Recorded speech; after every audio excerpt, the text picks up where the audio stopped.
I hear the voice of one cry, prepare ye the way of the Lord. Il y a quelques années, la maison de production The Sentinel Group produisit un documentaire intitulé Transformation. Ce film mettait en évidence l'œuvre merveilleuse de Dieu dans 4 communautés distinctes qui n'avaient que 2 choses en commun. Elles étaient toutes dysfonctionnelles et en proie au désespoir le plus profond. Le film fut accueilli dans le monde entier avec un enthousiasme remarquable. Mais notre satisfaction vient du fait qu'il stimula une faim renouvelée pour la prière et l'unité des croyants dans plusieurs milliers de villes et villages. Toutefois, quelques sectateurs se sont heurtés au titre du film. Ils se demandaient comment on pouvait prétendre à une transformation dans des endroits où régnait encore la déchéance. Rappelons-nous que la transformation n'est pas synonyme de perfection. Dans ce monde déchu où nous vivons, aucune communauté n'est parfaite. La transformation est bien plus reliée à la sanctification. Elle est simultanément un état et un processus. Notre façon de décrire une société dépend largement de notre perception. Comme le veut l'exemple classique, le verre est-il à demi plein ou à demi vide ? Je crois sincèrement que la distance qui sépare une société de la perfection est moins importante que celle qui la sépare de sa condition précédente. La transformation d'une communauté n'est pas basée sur des rencontres édifiantes ni une croissance exceptionnelle au sein de nos églises. Il s'agit plutôt de l'impact tangible de l'Évangile sur la société dans son ensemble. La durée de la transformation dépend de chacune des communautés touchées.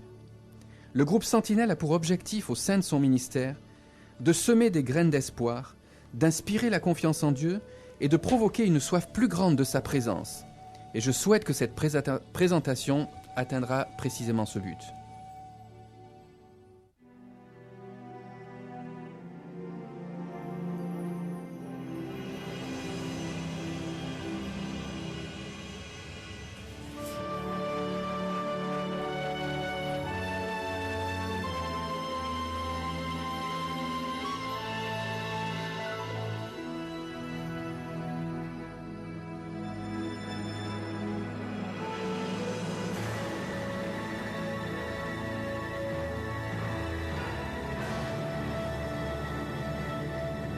Éternel, notre Seigneur, que ton nom est magnifique sur toute la terre, toi qui établis ta majesté au-dessus des cieux. Qu'est-ce que l'homme pour que tu te souviennes de lui?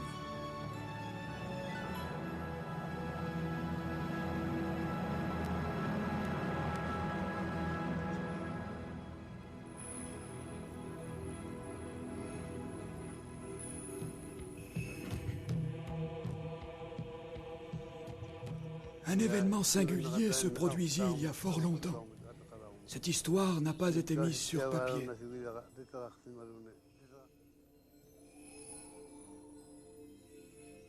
Mon grand-père me l'a raconté sous les étoiles. Il se nommait Angwa Tigzwa. Il était le chef spirituel de notre clan. Il aidait notre peuple, les Inuits, à concrétiser ses pensées. Il nous disait, lorsqu'était venu le temps de lever le camp et se mettre en route, nous vivions sur la rive nord de la grande île, celle que les Anglais appelaient la terre de Baffin. Lorsqu'Angwa Tigzwa poussa des cheveux blancs comme neige, un eunuque qui venait du sud lui parla de Dieu. L'eunuque lui annonça une nouvelle croyance, celle de quelqu'un nommé Yesuesi. Il dit qu'il était le fils de Dieu. Au début, Angwa Tigzwa ne comprit pas ce qu'il entendit, mais sa curiosité l'emporta. Après tout, n'avait-il pas la responsabilité d'expliquer les mystères spirituels à son peuple? Et c'est à ce moment que les choses cachées en lui commencèrent à bouger. Il eut une vision. Il entreprit alors un long voyage à la recherche de la vérité. Pendant longtemps, il ne trouva rien, mais un jour, il découvrit un endroit où se mariaient la lumière et les ténèbres. Il ne pouvait pas entrer dans la lumière, ni dans les ténèbres. Alors il monta dans une brèche, entre les deux et monta, monta, monta. C'est alors qu'une porte se dressa devant lui, mais il ne put pas y entrer. Se réveillant dans son rêve, Anguatizwak ne comprit rien de ce qu'il avait vécu. Il croyait que la porte s'ouvrirait s'il suivait le dieu de l'Inuk. Un désir brûlant se forma dans son cœur et il décida de se donner entièrement à cette nouvelle croyance. Il existe une pratique inuite pour ces situations. Lorsque l'on désire se lancer corps et âme dans une nouvelle entreprise, on fait un rituel.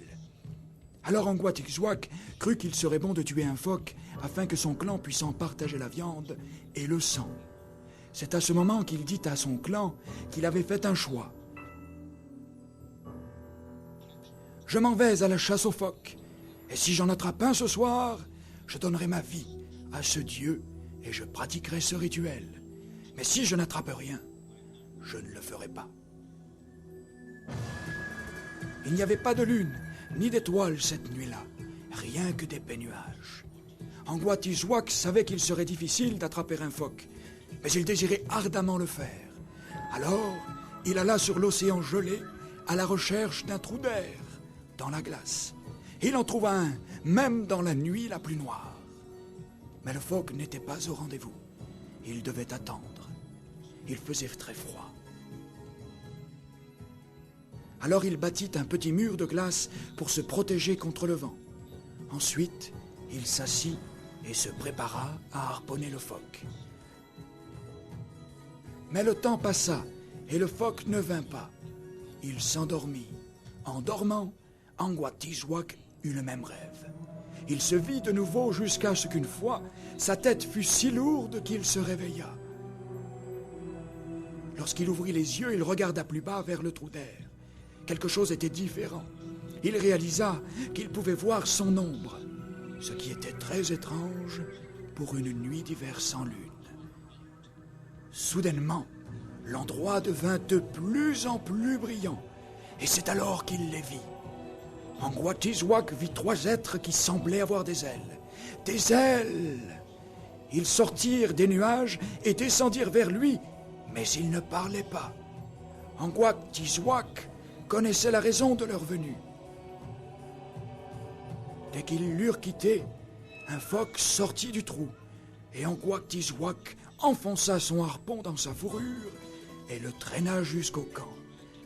Son clan dormait encore, mais ils sortirent de leurs tentes et leurs igloos et partagèrent le phoque. C'est à ce moment qu'Anguatizwak commencèrent à suivre Yezouezi. Plusieurs années s'écoulèrent et des missionnaires vinrent et nous racontèrent toute l'histoire de Dieu et de son Fils, tel qu'il est écrit dans les Saintes Écritures. Et nous savions qu'il en était ainsi. Je suis l'un de ses descendants. Le Seigneur est proche de ceux qui l'appellent, de tous ceux qui l'appellent en vérité. L'est de l'Arctique canadien est divisé en 2 domaines principaux. Nunavut, le territoire auto-géré depuis peu, et Nunavik, un territoire inuit au nord du Québec. Ensemble, ces 2 régions couvrent plus de 2,7 millions de kilomètres carrés.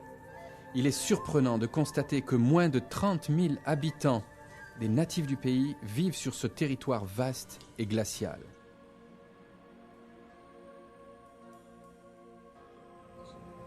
À cette latitude, la température est si froide que même les arbres refusent de croître. Mais les dommages réels sont causés par le vide intérieur. Pendant de nombreuses décennies, les Inuits se sont battus pour trouver leur réelle identité. Leur sens d'appartenance et de direction ayant été dérobés, de nombreuses communautés sont en chute libre vers l'abysse. Il y a un tel vide. Il y en a tellement de cette génération qui se sont tournés vers l'alcool. Ils ont perdu leur culture. Il y avait beaucoup de honte. Pour ce village, ce fut les ténèbres profondes. C'était comme un cauchemar. C'était terrible, vraiment terrible. Je me souviens, lorsque les gens mouraient, nous étions dans un deuil insurmontable. Nous étions tellement tristes parce que nous n'avions aucun espoir. Nous sommes à Kagikjuak, dans le Québec nordique. Population d'environ 500 habitants. Annie Tertiluk vit sur la péninsule énoyée de Lungava depuis 1964. Comme Annie et son mari Marc le savent si bien, l'alcool peut devenir un des compagnons les plus gênants, ce qui fut le cas pour bien des Inuits. Nous étions l'un des pires couples de la ville. Nous étions jeunes et buvions à se défoncer. Lorsque mon cœur battait très fort, après avoir bu, je pouvais presque entendre le diable qui m'attendait. Je crois que toute la communauté buvait à cette époque-là. Je me souviens d'un moment, toute la communauté était en état d'ébriété avancé. Lorsque nous recevions l'alcool au village, vous pouviez entendre les gens hurler de joie à ce moment-là. J'ai perdu mon frère à cause de l'alcool. Les gens se battaient J'ai perdu beaucoup et d'amis. se battaient encore. Ma vie était déchirée. Les choses allaient vraiment mal. C'était terrible. Il n'y avait plus de loi, Le nord glacial ressemblait plutôt au Far West. il n'y avait pas de police, On y vivait dangereusement. il n'y avait plus de règlement dans le village. Nous avions une communauté sans Christ qui ne dormait jamais. Les femmes et les enfants n'avaient aucune protection. Les femmes étaient abusées, nous avions de la violence contre les épouses.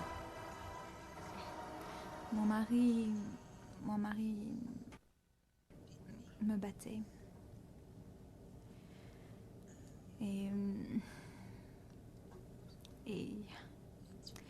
ce temps était très dur pour moi. Comme de nombreuses femmes inuites, Eyuka Pingwatuk devait jumeler les relations qu'elle entretenait et la survie en pays arctique. Ce n'était pas facile. Je suis devenue chrétienne alors qu'il chassait. Et il m'a battue à cause de cela. Les agressions sexuelles furent une autre conséquence de l'abus d'alcool. La fille d'Eyuka, Alazi, se souvient de la peur qui tenaillait chaque jeune fille. Nous devions nous protéger contre les agressions sexuelles.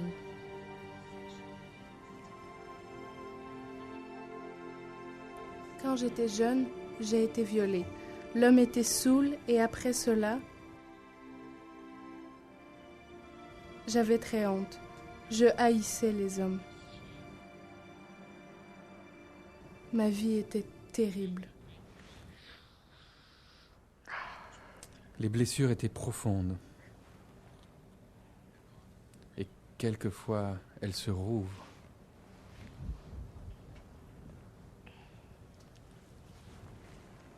Personne ne parlait d'abus, ni des peines du cœur et des émotions.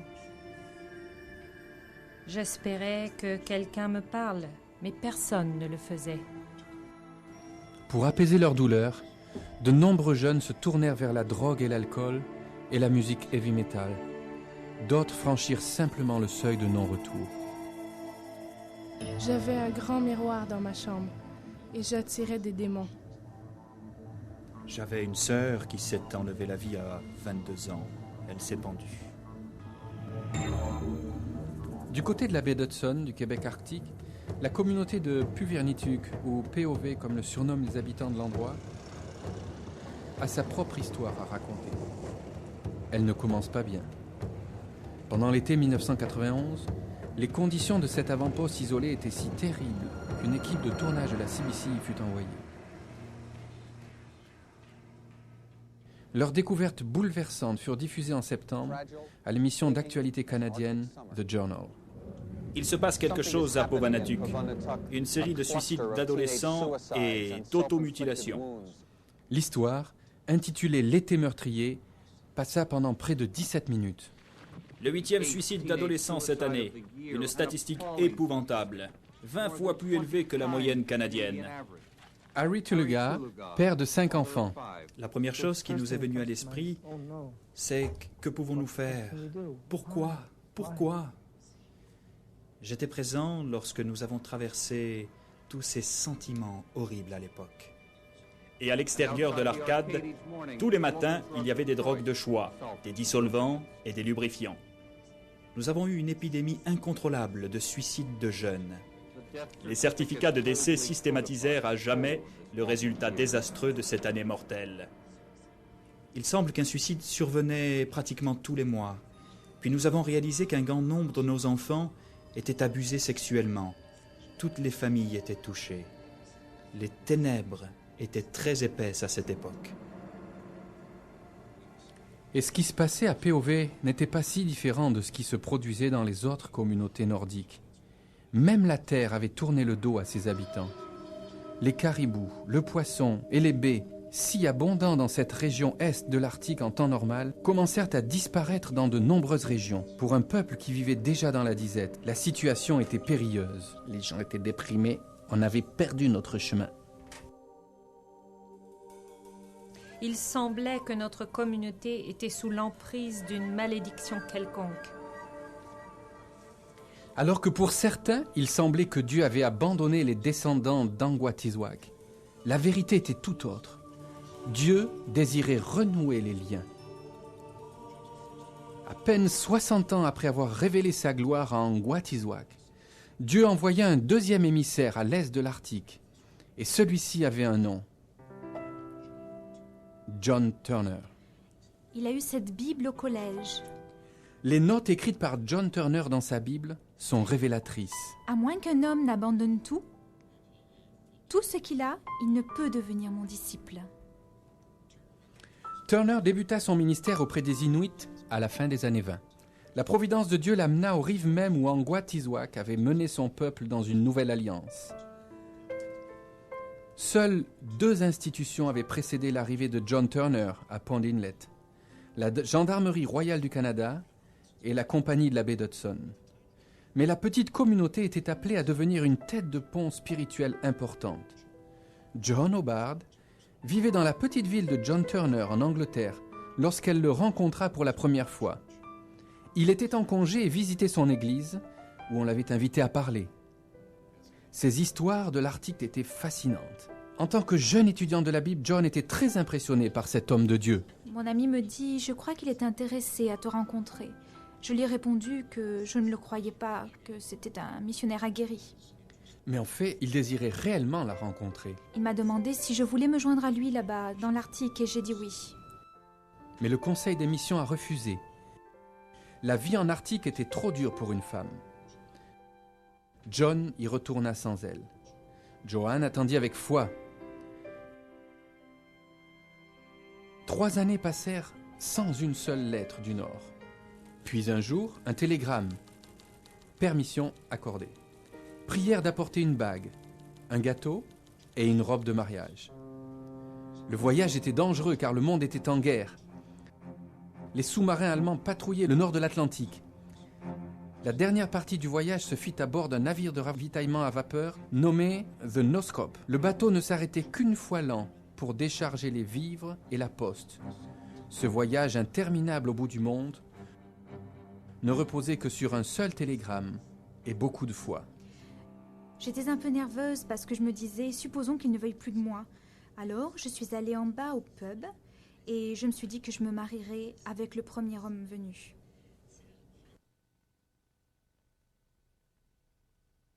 Heureusement, Jack arriva dans un petit canot et vint me chercher. Alors je crois que tout s'est bien déroulé. Jack, comme elle l'appelait, et Joanne furent mariés l'après-midi même. Ils passèrent leur lune de miel dans un igloo qu'ils construisirent ensemble. En tant que jeune mariée, Joanne apprit à se servir d'un poêle à charbon, comment faire fondre la glace pour faire de l'eau, et comment fonder un foyer à 40 en dessous de zéro.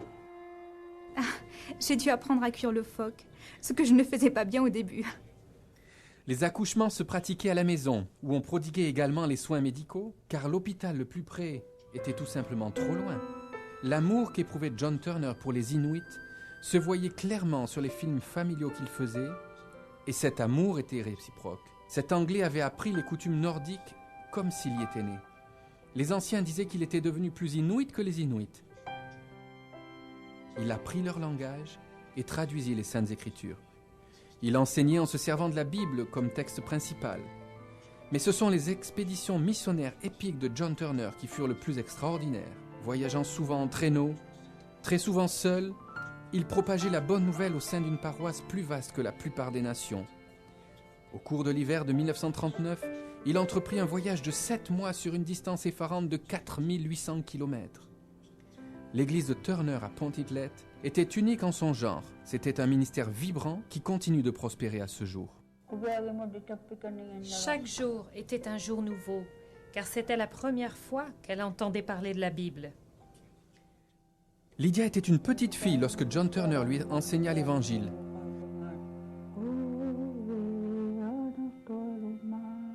« 50 ans plus tard, les vérités si précieuses débordent encore en chansons.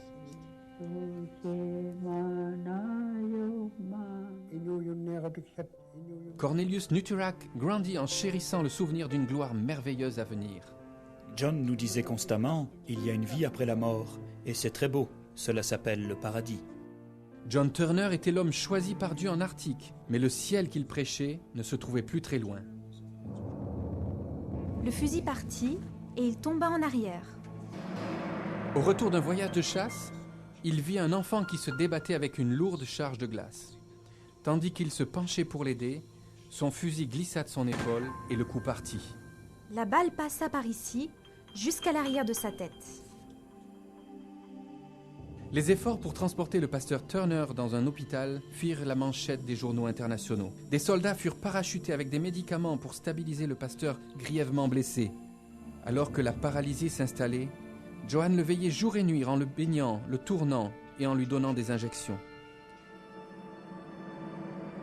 Elle avait 2 jeunes enfants et elle était enceinte de 8 mois. Il fallut plusieurs semaines avant que la glace puisse supporter le poids d'un avion de sauvetage. Les soldats affamés et agités ne faisaient qu'ajouter au fardeau de Joanne. J'ai dit à Jack, je ne peux plus continuer, je suis tellement fatiguée. J'ai commencé à pleurer. Il m'a répondu, ils sont mes invités, on doit faire tout ce qu'on peut pour eux. Lorsque John Turner n'eut plus rien à donner, il donna encore un peu plus. Les Inuits attristés assaillirent les Turner tandis qu'ils se dirigeaient vers le lac gelé. Alors que John pouvait à peine parler, il les conduisit en prière. Quelque temps après, John Turner rendit l'âme dans un hôpital de Winnipeg. 3 semaines après ses funérailles, sa 3e fille vit le jour. Joanne la nomma Faith. J'ai trouvé la Bible de mon père dans la bibliothèque de ma mère. Quoique Faith n'ait jamais rencontré son père, il ne lui est pas étranger. En tournant les pages, j'ai lu ceci à l'arrière. J'étais résolue de ne rien m'approprier sauf Dieu. Si j'ai jamais pris le chemin de la sainteté et du bonheur, à partir de ce jour, je suis heureux de vivre seul avec Dieu.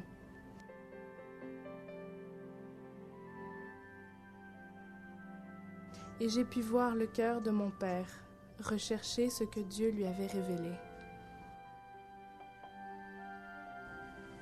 John Turner était mort bien avant d'avoir été en mission dans l'Arctique. Il savait qu'à moins qu'un grain de blé ne tombe sur le sol et ne meure, il reste seul. Mais s'il meurt, il produit beaucoup de semences. C'était là sa vision. Joanne l'a saisie également. J'ai eu une vision de jeunes gens sanctifiés qui marchaient dans la rue en chantant des cantiques. C'est une vision qui se réalisera un jour, j'en suis certaine. Comme beaucoup d'Inuits de la communauté de Pond Inlet, James Erak se voit comme un descendant spirituel d'Angwa Tiswak et un disciple spirituel de John Turner. La semence de la parole fut semée dans nos parents, et cette semence produisit des fruits.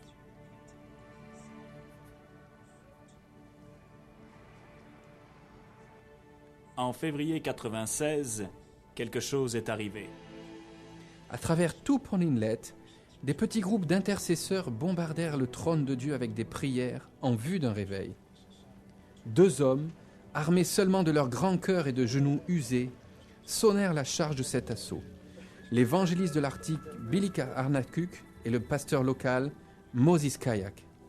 C'est à ce moment que les gens furent convaincus de leurs péchés et vinrent à Christ en grand nombre. Ils étaient si convaincus qu'ils avaient le désir profond de nettoyer leur maison. Les chemins de terre qui menaient à la vieille église de John Turner étaient soudainement bondés de résidents désespérés. Il semblait que tout le monde voulait se débarrasser de la drogue, de leurs revues et leurs films pornographiques et toute la musique heavy metal. Il venait comme un raz de marée. Nous avions une grande poubelle en avant de l'hôtel et elle se remplissait, soir après soir. Tous les soirs, on allait à la décharge municipale, on faisait un feu et on brûlait tout. Après 5 soirs, la décharge publique était remplie. Alors que les chefs de la communauté s'apprêtaient à brûler ce qui restait, ont reçu un encouragement d'une source inattendue, la Gendarmerie royale du Canada. Ils allumèrent un feu à cet endroit, là où se trouve l'iceberg. La police montée fournit même le soutien logistique.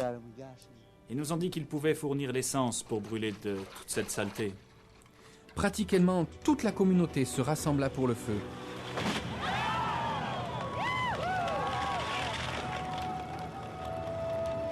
Selon la Gendarmerie royale, la valeur de ces biens brûlés au cours du réveil était d'environ 80 à 100 000 $. C'était une repentance profonde. Le Saint-Esprit lui-même parlait aux gens. Toute la communauté en fut complètement transformée. La lueur de cette occasion mémorable brilla au cours des mois qui suivirent. Mais elle n'était que le précurseur d'une autre lumière à venir. Un feu si remarquable qu'on en parle encore à l'autre bout de la planète. Cela se passa au milieu de l'hiver, le 28 février 1999. Les fidèles s'étaient rassemblés à l'église anglicane pour une semaine de réunions portant sur le réveil. Cherchant la face de Dieu suite à de récents rapports sur la hausse de consommation de drogue dans la communauté, ils décidèrent d'ajouter une réunion de jeunesse supplémentaire. Parmi ceux qui officiaient la réunion se trouvaient le pasteur Moses Kayak et ses collègues dans le ministère Joshua et James Ariak, tous des arrière-petits-enfants du premier porteur du flambeau, Angwa Tizwak. Une invitation fut lancée aux jeunes qui désiraient se rapprocher de Dieu. La dirigeante de la louange, Loé Ariak, priait pour les jeunes qui s'étaient assemblés autour de l'autel. Je me sentais si près de Dieu. Il me donnait sans cesse le même verset. Heureux ceux qui ont le cœur pur, car ils verront Dieu. Puis quelque chose se produisit que nous n'avons pas pu contrôler. Nous avons commencé à entendre un bruit. Le bruit a commencé doucement. On pouvait à peine le percevoir. La double platine à cassette dont on se servait pour enregistrer le service fonctionnait toujours sur la console de son. Je voulais arrêter le bruit. Mais sa puissance s'intensifiait et je remarquais que les gens devenaient de plus en plus nerveux.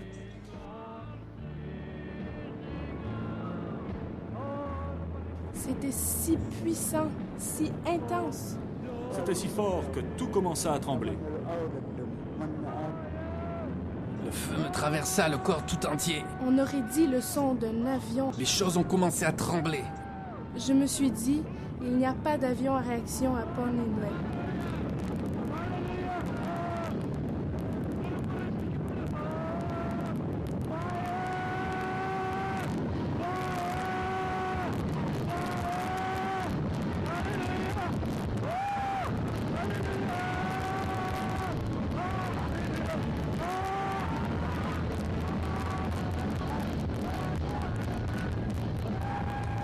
Mois après cette rencontre extraordinaire avec Dieu, le moment n'avait rien perdu de sa puissance.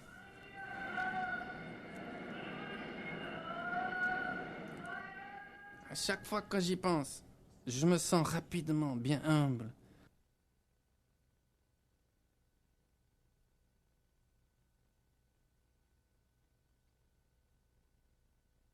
En pensant que le Dieu Tout-Puissant est venu nous visiter. Lorsque le pasteur Moses Kayak entendit le grondement avec un bas volume, il se rendit à la console de son pour ajuster le niveau. J'ai essayé ceci, sans effet. J'ai essayé, ça n'a pas arrêté. Lorsque les tentatives de corriger la situation ont échoué, il baissa rapidement le contrôle du volume principal. Lorsque cela n'a pas fonctionné non plus, il a coupé l'alimentation de la console. Malgré tout, le son, comme l'enregistrement, n'ont jamais cessé de fonctionner. Cela n'aurait pas dû s'enregistrer. C'est un vrai miracle de Dieu. Il était complètement humilié par la présence de Dieu. au point où il désirait continuer de prier le Seigneur à genoux, le suppliant de purifier son cœur.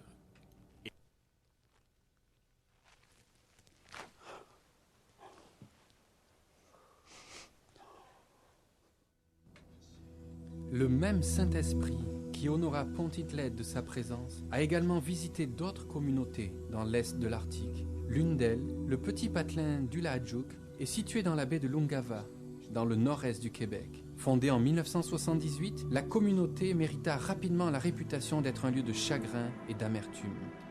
Il y a beaucoup de tragédies. Cette personne s'est suicidée à 17 ans. Une autre fille s'est enlevée la vie, elle a 19 ans.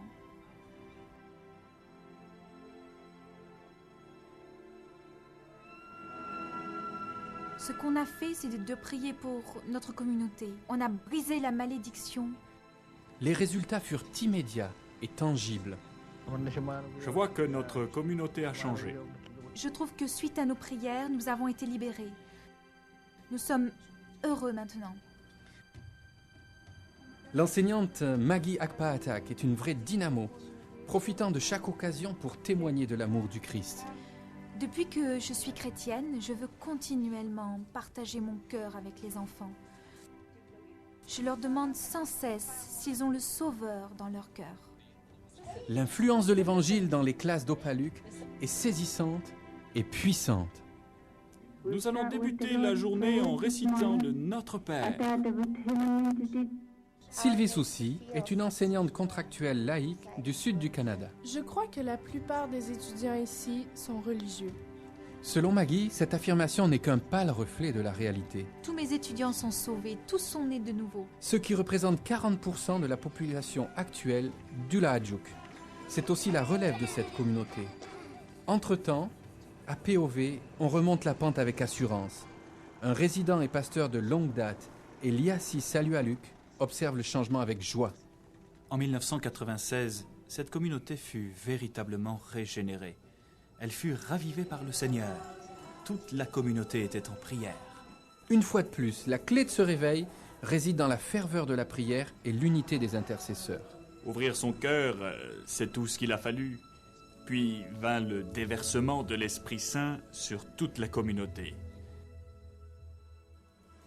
Et les pleurs et les larmes dans les églises.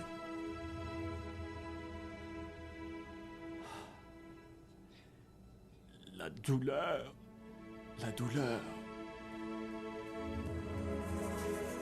Les supplications montèrent comme un encens auprès de Dieu.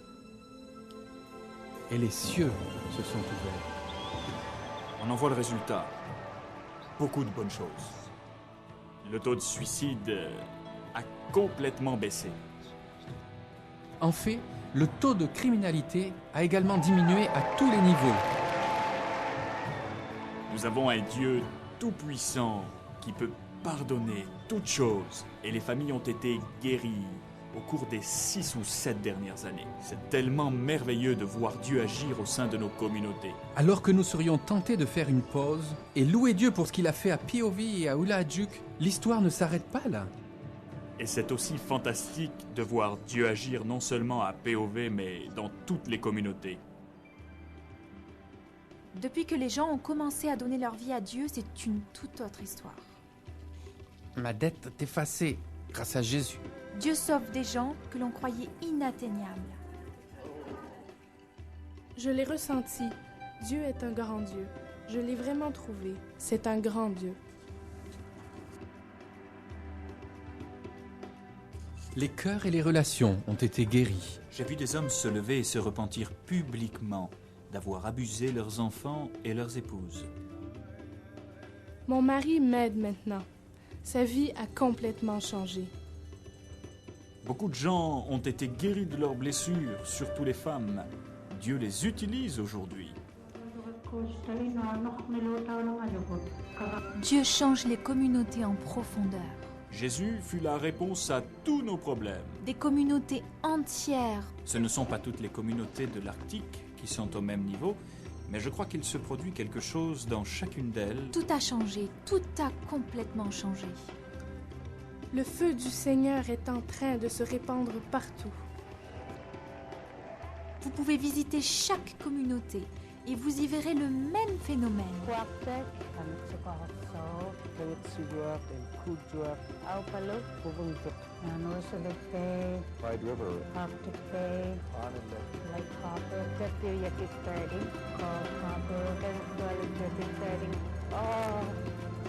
Oh, ce que je vois est si beau. L'Évangile a également commencé à s'infiltrer dans l'arène politique. Selon le missionnaire Roger Armbruster, Dieu soulève en ce moment une nouvelle génération de dirigeants autochtones qui ne craignent pas de déclarer la suprématie du Seigneur Jésus-Christ. Cette masse est sculptée à même une défense de narval. Elle est le symbole de l'autorité législative de Nunavut. Elle est transportée dans le corps législatif à chaque fois que la prière du Notre Père est transcrite sur papier à l'intérieur de la masse. Que ton règne vienne, que ta volonté soit faite sur la terre comme aux cieux. Je connais certains maires qui invitent les gens à des réunions de prière 2 fois par semaine. Ils savent que sans Dieu, cette réunion ne produira rien de bon. Alors il est toujours inclus dans la réunion. La Bible nous dit que lorsque les justes règnent, le peuple se réjouit. Dieu a même béni la terre elle-même. La terre a commencé à devenir plus productive. Il y a 20 ans, il n'y avait plus de caribous. Depuis ce temps, les caribous ont recommencé à venir ici. La pêche a recommencé à être bonne dans nos lacs et la terre produit de petites plantes. Nous sommes tellement bénis. L'espoir qui avait pris d'assaut le cœur d'un chasseur de phoques solitaire est devenu réalité dans les églises, les écoles et les conseils législatifs dans tout l'Arctique. C'est un rappel frappant que l'amour de Dieu est non seulement profond et de tous les instants, mais il a également un but précis. N'est-ce pas comme si Dieu avait pris une partie du monde que les gens ont peut-être dédaigné en se disant « Quelle valeur peut bien avoir cette toundra arctique gelée ?» Et il s'est dit « Je vais utiliser cette partie du monde afin de me glorifier. » J'ai eu une vision de jeunes gens sanctifiés qui marchaient dans la rue en chantant des cantiques et en louant le Seigneur. C'est une vision qui se réalisera un jour, j'en suis certaine. C'est la voix de tes sentinelles. Elles élèvent la voix. Elles poussent ensemble des cris de triomphe.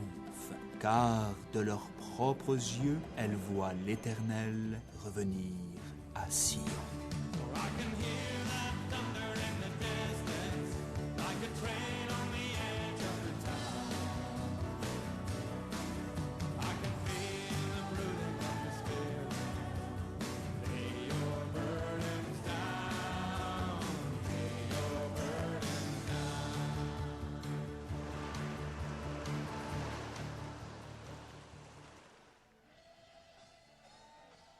La notion de réveil n'est pas simplement biblique, mais elle est également historique. Dieu l'a déjà accompli dans l'histoire. C'est la communion avec Dieu qui change les communautés et de façon pratique. Cela change les gens, ils deviennent de nouvelles personnes. Et le ton spirituel change, mettant en lumière le péché et la criminalité. C'est logiquement ce dont nous avons besoin. Après avoir observé la transformation que Dieu peut opérer sur une culture et un territoire modeste, la question la plus évidente demeure celle-ci. Ceci peut-il se produire à l'échelle d'un pays ? Y a-t-il des preuves que Dieu œuvre au sein d'un État moderne, d'une nation souveraine ? Comme en extrême Arctique, les histoires surnaturelles abondent dans les îles Hébrides reculées d'Écosse. Et comme dans le Grand Nord, cet armada rocailleux continuellement harcelé par le vent semble être un endroit peu propice à recevoir la visite de Dieu. Et pourtant, le ciel s'est ouvert sur cette terre ancienne avec une régularité exceptionnelle. Ces visites ont été appelées des réveils spirituels, mais elles ne ressemblent à aucun renouvellement de la foi que l'on ait pu vivre à ce jour. L'histoire nous parle de rencontres de plus de 9000 personnes, mais c'est difficile à concevoir, puisqu'il n'y avait que 12 000 personnes dans l'île. En 1949, la présence de Dieu se manifesta une autre fois. Cette fois-ci, ce fut dans la paroisse de Barabas. Quoi qu'il arrivait à point, ce rafraîchissement spirituel ne se fit pas sans opposition. L'orgueil religieux et le légalisme avaient créé une division profonde dans l'Église. Certains membres du clergé ne croyaient pas que Dieu pouvait faire quelque œuvre que ce soit, à moins que cela ne passe par eux. Lorsque le réveil se manifesta, ils s'y opposèrent violemment. Il y eut une opposition si forte de la part de la dénomination la plus importante. Mary Peckham était adolescente lorsque survint le réveil, mais elle se souvient encore de la froideur spirituelle qui régnait avant celui-ci. La température spirituelle qui habitait l'île avant le réveil était très religieuse et surtout pas très vivante. C'était un hiver spirituel. Et ce n'est pas tout le monde qui était prêt à joindre les rangs. Le réveil est quelque chose de si merveilleux qu'une fois que vous y avez goûté, vous en voulez encore et encore. L'un de ceux qui s'étaient convertis, un commis de magasin fervent du nom de Donald John Smith, se rappelle que c'est à ce moment-là que les intercesseurs de l'endroit se mirent à l'œuvre. Les gens priaient tout le temps pour ce réveil.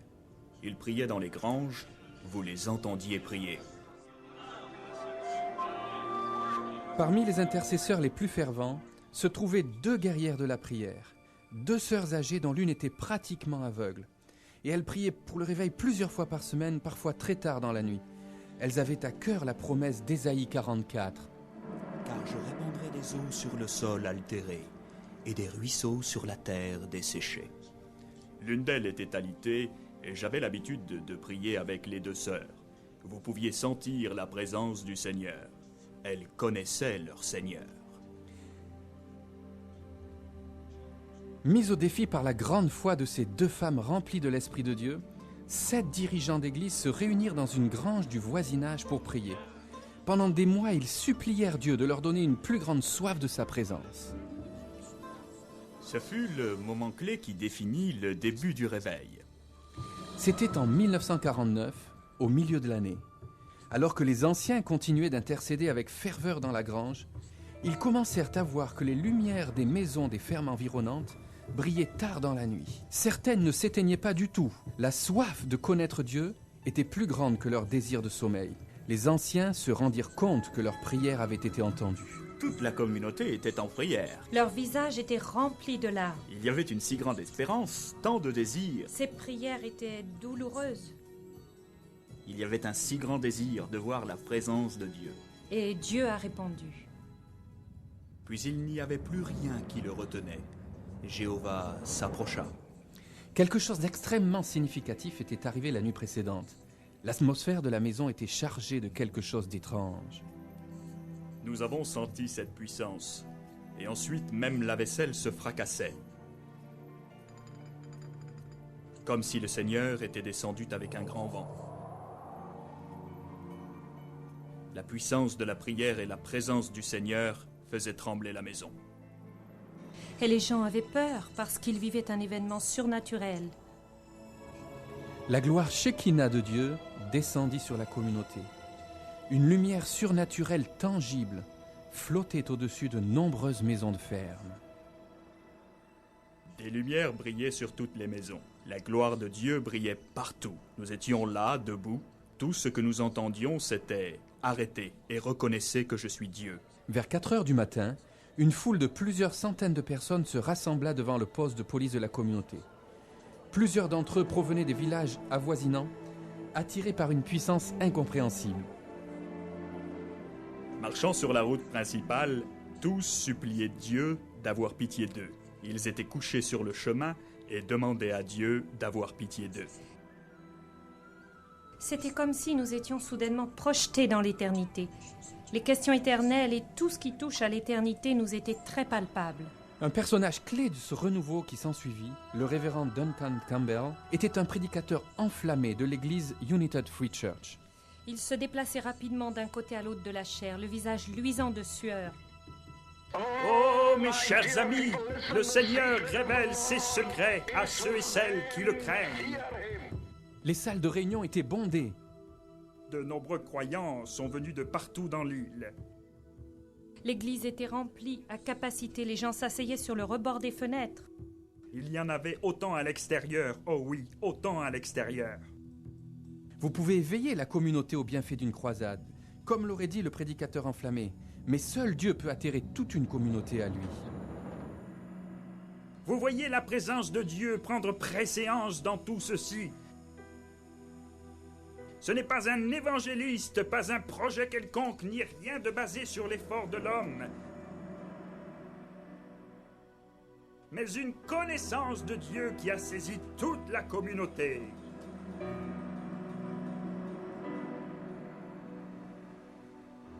La présence de Dieu ne tarda pas à se manifester sur les autres îles, y compris Harris, Bernera, Tiree. Mais ce fut le réveil à Northwest dont Jean Blanchard se souvient le plus. C'était en 1957. Les gens devinrent conscients que la puissance de Dieu était à l'œuvre sur toute l'île. Les gens étaient sauvés à chaque soir et les vies étaient transformées. Tout ce qu'on peut dire, c'est que Dieu est venu nous visiter. Tandis que la nouvelle du réveil se répandait, de nombreux journalistes débarquèrent sur l'île au temps de Noël. Dès qu'ils arrivaient à leur hôtel, le propriétaire les escortait jusqu'au pub. Regardez tout cet alcool. Les gens ne viennent pas. Ils vont tous aux réunions. Les réunions du réveil avaient ruiné leurs ventes. On entendit des plaintes semblables partout sur l'île. Ce jour changea notre histoire. Il n'y a pas de doute là-dessus. Les pubs commencèrent à disparaître les uns après les autres, suite à la puissance du réveil. Toute la communauté en fut touchée. Vous ne pouviez pas demeurer indifférent à ce qui se passait. C'était comme si la connaissance de Dieu descendait sur l'île. Ce fut une transformation complète. Et les gens du reste du monde le savaient.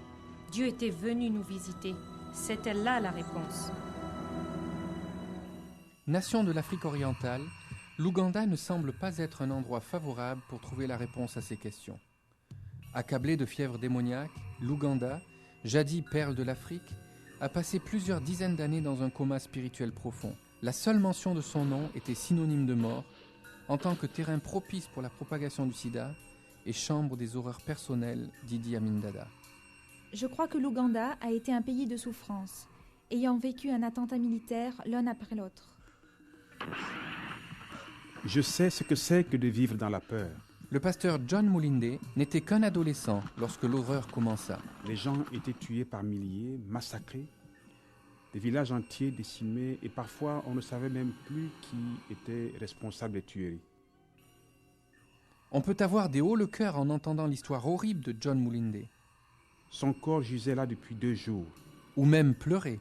Et le bébé était le sein de sa mère assassiné. Mais ceux qui l'entendent ne l'oublieront jamais. Nous ne reconnaissons pas notre ennemi.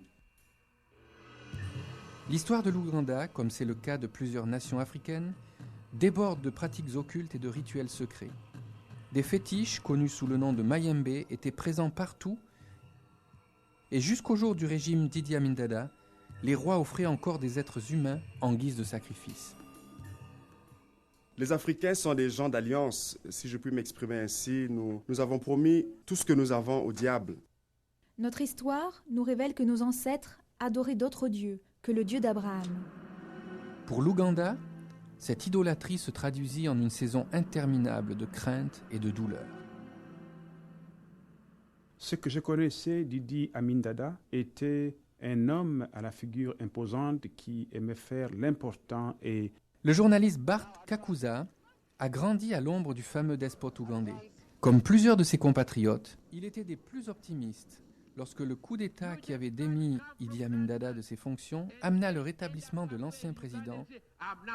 On pensait qu'Obote serait meilleur qu'Idi Amin, mais ce ne fut pas le cas. Il y avait des puissances ténébreuses derrière ces gens que vous voyez là. Ces forces déchiraient le pays de part et d'autre. En ces jours-là, on voyait couramment des cadavres partout sur les chemins et on s'approchait d'eux pour s'assurer si ce n'était pas le corps d'un être cher. Lorsqu'on ne les reconnaissait pas, on continuait son chemin. Et les soldats n'étaient pas les seuls à massacrer les gens. J'étais destiné à mourir dès ma naissance. Le pasteur Jackson Senyonga n'avait que 3 mois lorsque sa mère le jeta dans les ordures. Alors ma grand-mère me ramassa. Présumant qu'il mourrait en l'espace de quelques jours, une tante le prit avec elle. Mais le garçon survécut, ne serait-ce que pour revivre la douleur. Mon père fut assassiné en 1979 sous le régime d'Idi Amin. Aux funérailles, je vis pour la première fois une photographie du visage de ma mère. Je n'avais jamais reçu une seule lettre ni vu une seule photo de ma mère. Tristement, Son père était du nombre des victimes d'une épidémie nationale. Lorsqu'un jour passait, puis deux, sans que notre cher ne rentre à la maison, on pensait qu'il était mort. Alors le premier endroit où regarder était dans la forêt, tout près. C'était une forêt de mort. Vous pouviez ressentir l'esprit de mort à cet endroit, toute la pesanteur de la mort.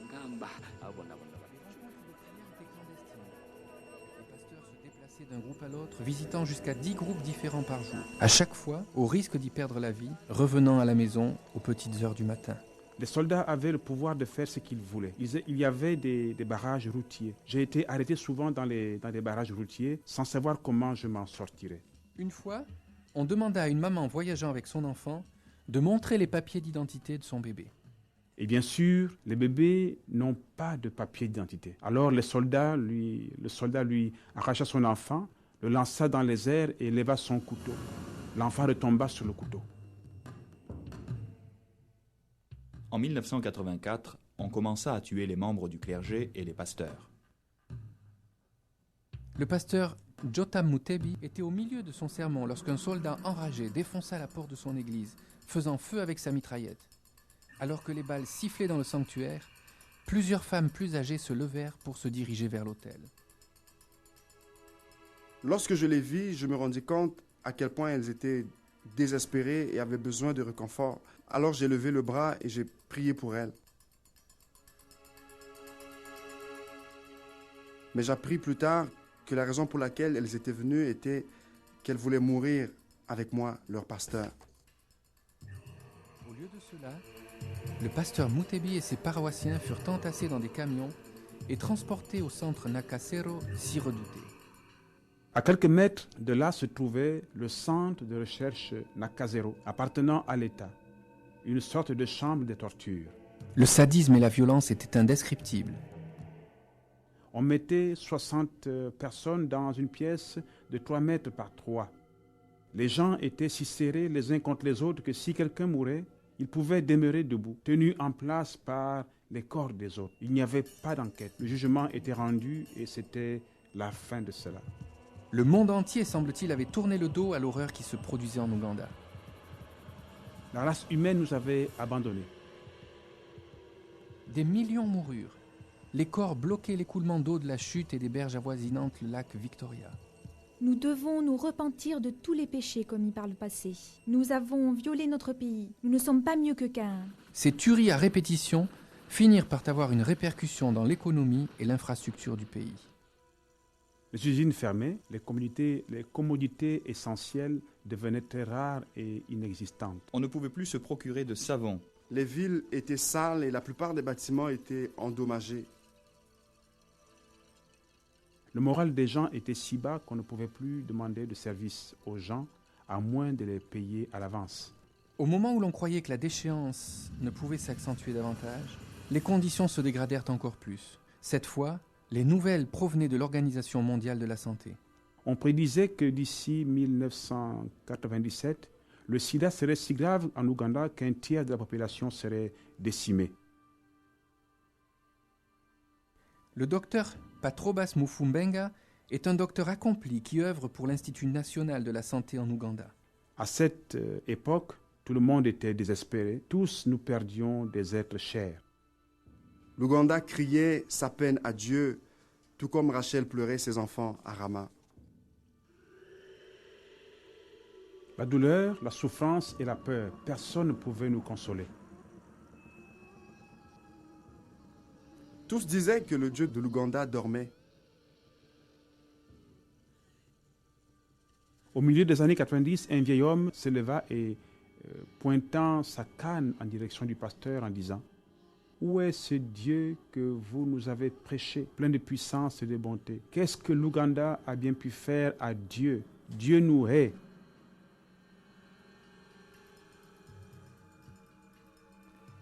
Les liens de la mort m'avaient enserré.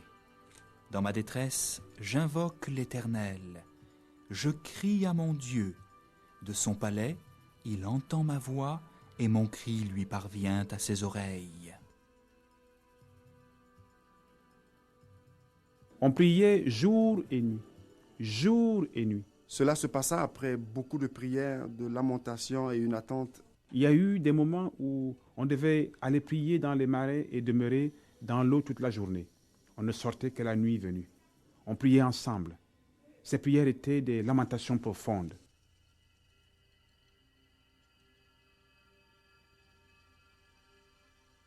Je suis celui qui a vu l'affliction sans fin. Mes yeux cherchent ta face sans soulagement, jusqu'à ce que le Seigneur regarde du haut des cieux et voit. J'ai choisi de prier le Seigneur jusqu'à ce qu'il me réponde. S'il ne me répond pas, je serai mort en cherchant sa face. Ainsi je me rappelle tes bontés et j'ai de l'espoir. À cause du grand amour du Seigneur, nous ne sommes pas consumés, car ses bontés se renouvellent sans cesse chaque matin. Et la présence de Dieu descendit alors que les gens criaient à lui. Elle était visible comme une nuée épaisse qui flottait au-dessus des gens. Lorsque vous entriez dans la réunion, vous étiez immédiatement aspiré à l'intérieur. Vous pouviez ressentir quelque chose de tangible.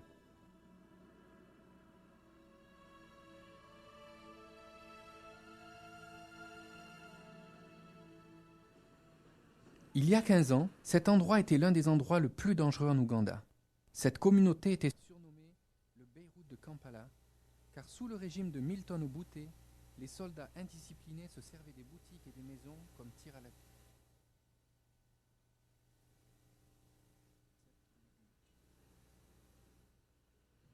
C'est ici que Dieu mena un jeune évangéliste ougandais du nom de Robert Kayanja. Il était accompagné de 6 intercesseurs. Voici notre mur de lamentation où nous avions l'habitude de prier.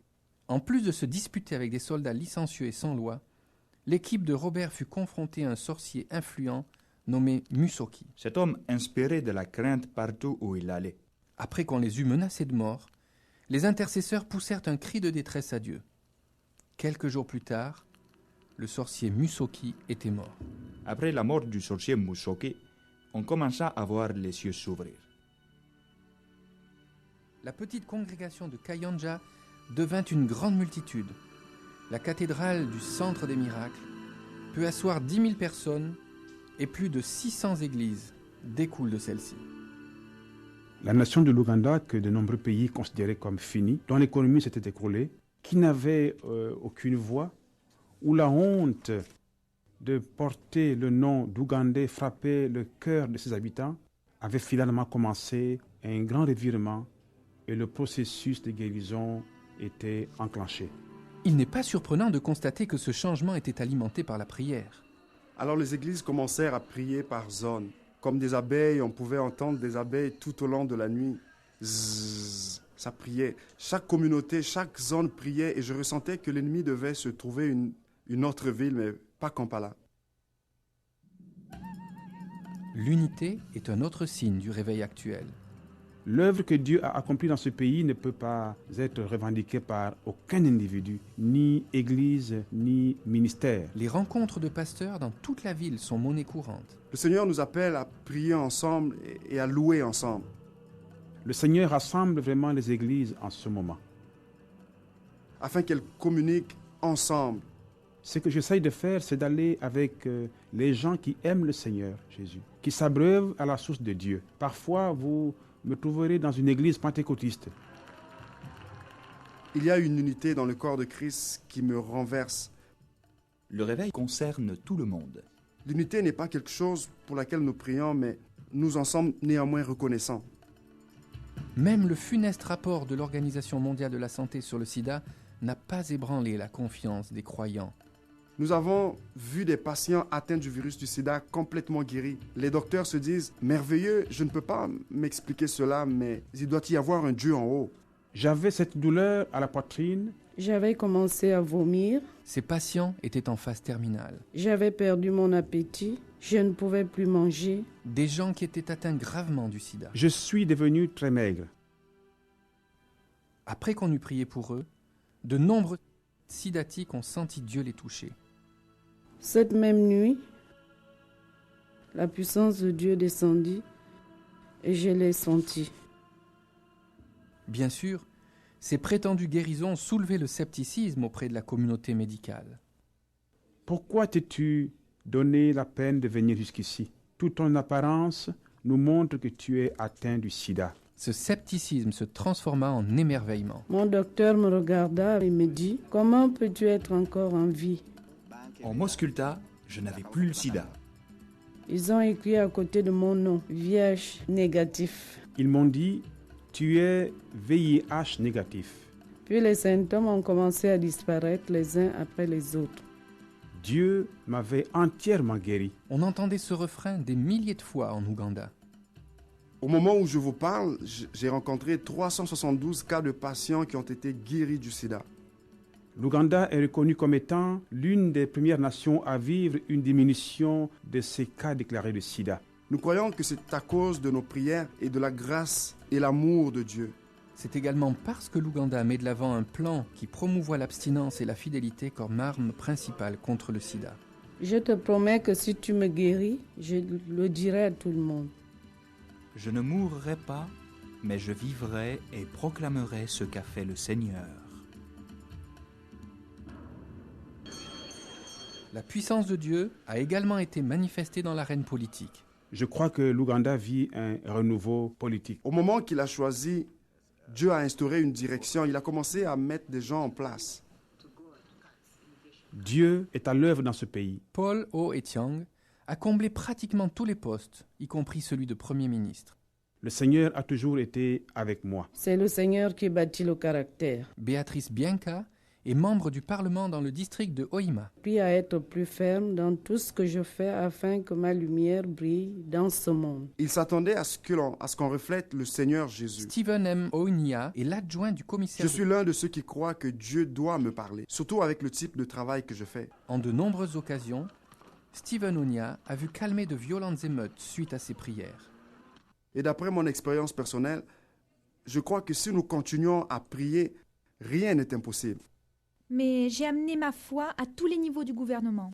Cecilia Aida Megwa est le chef fougueux de l'opposition parlementaire en Ouganda. Je suis une ambassadrice de Christ et je n'ai pas honte de le dire partout où je vais. Nous avons vu le gouvernement changer alors que le changement se faisait également dans le domaine spirituel. Et vous savez, le Dieu de l'Ouganda ne s'est pas encore endormi. L'Évangile a introduit des changements profonds, même dans la structure du gouvernement.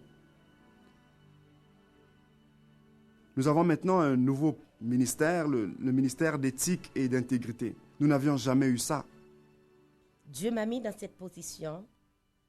Dieu avait besoin d'une personne dure pour ce poste excessivement exigeant. Et lorsque je me battais avec l'idée de naître de nouveau, je lui ai dit, « Je veux que tu me surprennes comment tu l'as fait pour Saul sur le chemin de Damas. » Myriam Atembe se souvient du jour où elle s'est tenue devant le président et son cabinet pour expliquer son portfolio. Ses paroles étaient prophétiques. Vous souvenez-vous de l'histoire des Israélites en esclavage et comment Moïse les mena à la terre promise? Me voici, je suis le Moïse de l'Ouganda. Le Seigneur m'a pointé ici pour faire sortir de l'Ouganda de l'escroquerie, la décadence morale et la corruption dans laquelle elle se trouvait et la mener dans la bonne direction. Comme la source d'eau qui transporta jadis un jeune Moïse vers son destin, l'Ouganda a de nouveau repris la route de l'histoire. Et rien ne le démontre plus que le désir du gouvernement d'instaurer un plan d'éthique et d'intégrité agressif au sein de la fonction publique. Je sais que la bataille est difficile et dure, mais le Seigneur est avec moi. Aujourd'hui, il y a beaucoup de corruption en Ouganda, mais si on regarde aux conditions d'il y a 15 ans, ce n'est pas comparable du tout. La juge Julia Sabutende est un procureur spécial nommé par le président. Chrétienne dévouée, sa réputation d'être incorruptible a infusé une énergie et une crédibilité nouvelles au programme. Son courage fait trembler la nation. Les gens tremblent. Les filières sont pleines. Rafraîchissez-nous la mémoire, parlez-nous. Elle est ce qu'elle est parce qu'elle est née de nouveau. Elle a tenu bon. Et de voir que les gens reviennent à ces principes d'intégrité, c'est étonnant. Nous avons vu le Seigneur faire de grandes choses. Le taux de criminalité a baissé de 50%.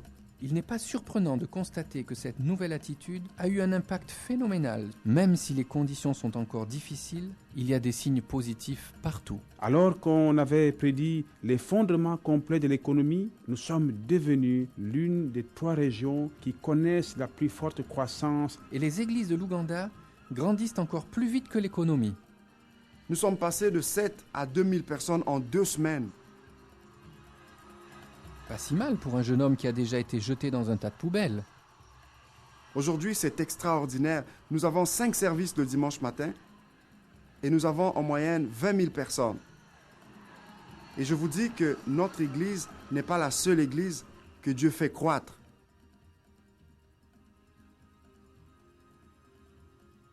Il se passe un réveil phénoménal dans nos églises.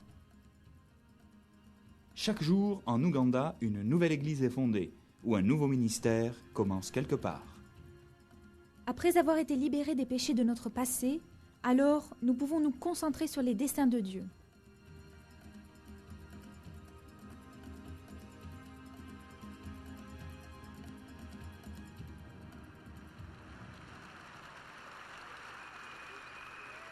En 1999, à l'aube du Nouvel An, l'Ouganda se joignait au reste du monde pour célébrer l'arrivée du nouveau millénaire. Mais la célébration ougandaise prenait une toute autre saveur. La main invisible de Dieu nous a soutenus et nous a guidés vers l'accomplissement de notre destin.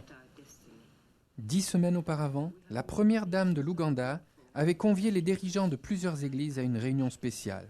Lorsqu'elle entra, elle nous dit qu'elle avait une vision. À l'aube du nouveau millénaire, ne pourrions-nous pas organiser un genre d'action de grâce pour remercier Dieu de nous avoir fait sortir de cette période difficile?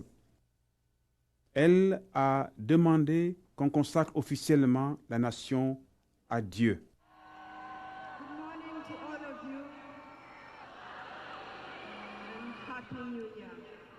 Alors, en présence du président et de la première dame, nous avons dédié le pays à Dieu dans le cadre d'une alliance pour les prochains 1000 ans.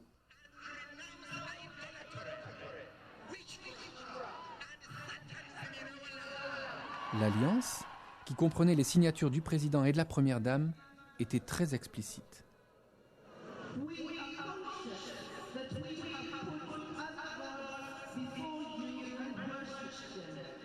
Le texte ressemblait à un passage de l'Ancien Testament.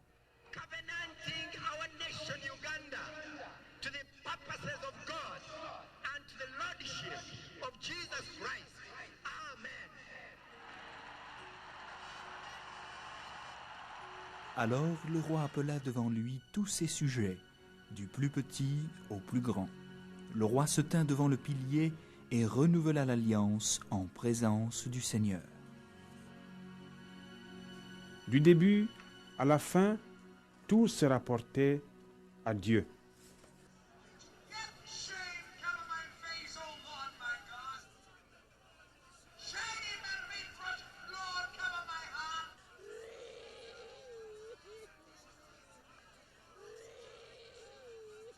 En observant la ferveur de ces assemblées, on est confronté à une ironie glorieuse. Jadis, les dictateurs tentèrent de détruire la foi de la nation en empêchant les gens d'entrer dans les églises. Les édits servent à rappeler aux croyants que l'église n'a rien à voir avec les bâtiments. Lorsque la foi de l'Ouganda fut amenée à l'extérieur, dans les stades de football, les banques, hôtels et les bureaux parlementaires, celle-ci a prospéré comme jamais auparavant. Jésus se tient à la droite de Dieu et lui dit « Père, je suis prêt pour l'Ouganda. » Et l'Ouganda, qui a déjà été la perle d'Afrique, peut maintenant briller à nouveau.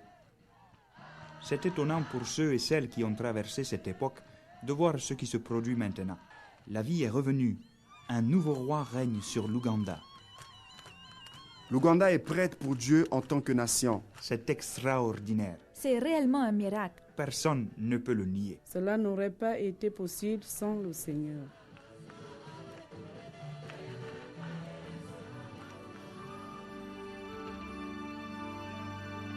Make straight his path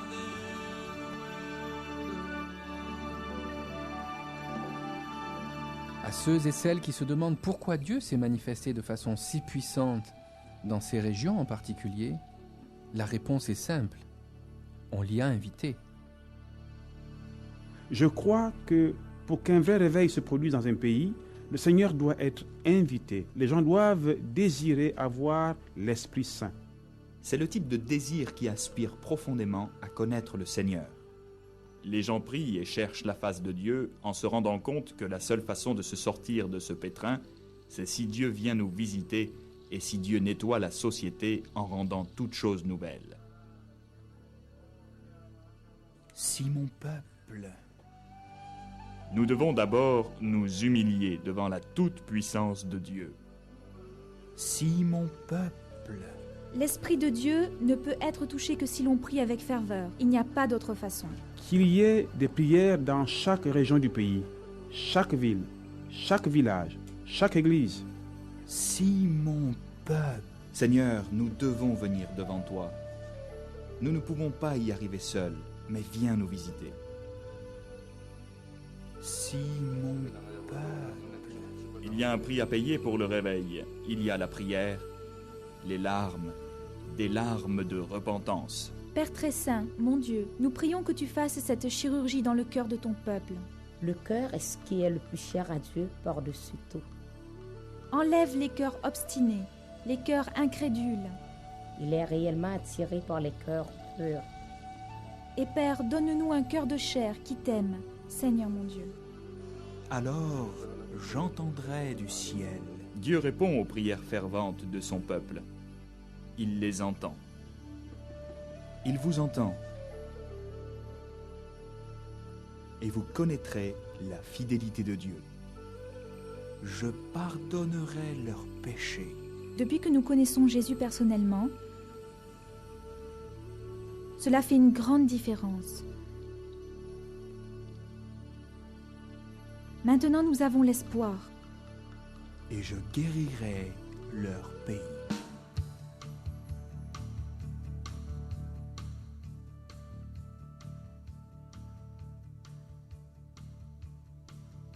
Notre Dieu est si bon. J'ai vu cette communauté être réellement transformée par la puissance de Dieu. Il viendra un temps où le monde entier verra des nations atteindre la maturité et le plein potentiel de leur destinée. Ce temps est proche.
Every baby laying on the bedroom floor.